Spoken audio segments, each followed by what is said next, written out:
What's up, everybody? Bringing you the battle between Jaron and Spencer today. Going into the back nine, Spencer is down by 2 strokes to Jaron. So starting out at hole 10, we got not a real long hole, but straight and a little to the right. Spencer throws a pretty nice Anheuser drive, but it cuts in a little too early. And as you'll see there, the disc is rolling across the fairway down into some rough. See what he can do with that. Jaron opts for the forehand. Looked pretty nice, but a little wide. Gets a fortunate kick back out to the fairway. Now the cameraman switched to a better angle, landscape mode. Very good up by Spencer. Jaron's lining up outside the circle, run at it. Looked good. I remember seeing that and thinking that it was nothing but chains, but just missed it wide right. Spence gave it a good run there, but will settle for bogey as Jaron cleans up his par on hole 10. So that's 3 strokes that Spencer falls to Jaron going into hole 11. Another straightaway shot, but it is a very big slope down. You will see this green is nothing to mess with. Jaron throws a very nice drive. Should be right up there, well inside the circle. Spencer trying to follow that line a little bit shorter. And he actually has some work to do with this putt. See what he can make out of this. Oh, so close. Put it on a 90-degree angle. Wasn't quite enough to get to the basket there. Fortunately, didn't roll away. So he's able to clean up his par as Jaron, as you see, put in a tap-in deuce, and so that is another stroke. And they're just mounting up. Going into hole 12. Straight away again, but this green is as dangerous as a green as you'll ever see. Jaron plays it out to the right. Pretty dangerous over there. Spencer goes with a nice line straight at it, catches a tree near the end, and it sits down luckily. But this is a treacherous green, everybody. As you look at this, Spencer tries to lay it up, and it kind of scoots away from him there. Picks up and nearly rolls down the hill. Jaron, his drive really went way down the hill. Pretty nice approach, but again, that probably got out to 40 feet or so. Spen's trying to make his comebacker to save that par, and can't quite do it, and oh no! Sit down, you stupid disc. Man, good thing that log was there at least. Let's see what Jaron can do here. Try and get past this hole. Gonna be settling for a bogey, which isn't too bad considering his drive. This is Spence's bogey bid. Not quite there. Gonna be tapping in the double bogey. Jaron bogeys. So once again, Spence drops another stroke. This is a rough back 9. I think the cameras must have got to him or something, because he was right there with him throughout the front 9. As we go into hole 13, not a big fan of this hole. It is a very big dogleg right with not much of a gap at all to shoot for. Jaron goes up nice and high, and it won't quite make it through. It's tough to see on camera. Spencer said, I'm going to hit a tree anyway, so I'm going to go through this right side and try to go straight line at it. And not a super great result either, as you see it drop through there. It's up there, basket up there in the top left of the screen. Spence tries to give it a little bid. Oh crap, hit the tree, rolls down. Jaron also tries to make a bid up the hill, and he ends up being a little wide right. We'll have a little tester coming back. Spence is going to see what he can do here. Flirting with those trees. If you hit one of those, they can give you some bad roll-away potential, but it didn't that time.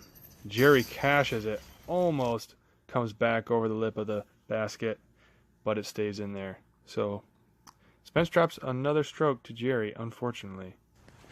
Coming into another huge dogleg right. Not a long hole, though.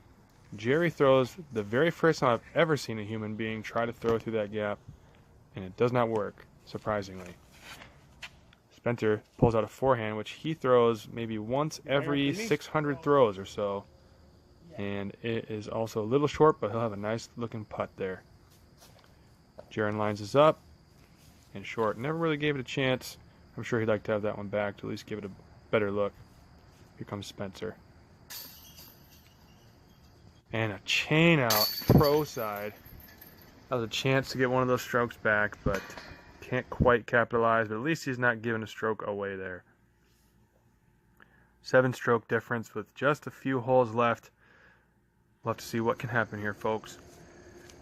Spencer's lining up a hyzer here. Oh, I should say also I missed Jaron's drive on this one. Jaron entered early on the left side, but Spencer throws a nice one up there. And Jerry is outside the circle here for sure, in some crap. Man, look at that. Camera angle didn't even do that justice. That was a great putt. And Spencer lines up his 20-footer, pro side again. He's got to stop working out so much and being so strong. 8-stroke difference here with 3 holes left. We need a miracle, folks. Jaron with a soft hyzer. The putter, I believe. Short hole. And we'll see where he's at when we get down there. Spencer with a little bit of a grip lock here. He was not too excited about that release point. It's making its way back. And we'll leave him a pretty long look behind a bush. Good little upshot there into the sand. Leaves him with a little bit of a comebacker. He makes good. And meanwhile, Jaron's on his cell phone, per the usual. And steps up, ready to hit that putt for the deuce. And he sneaks it over. So Jerry is now 2 down, which is a very hot back 9 so far.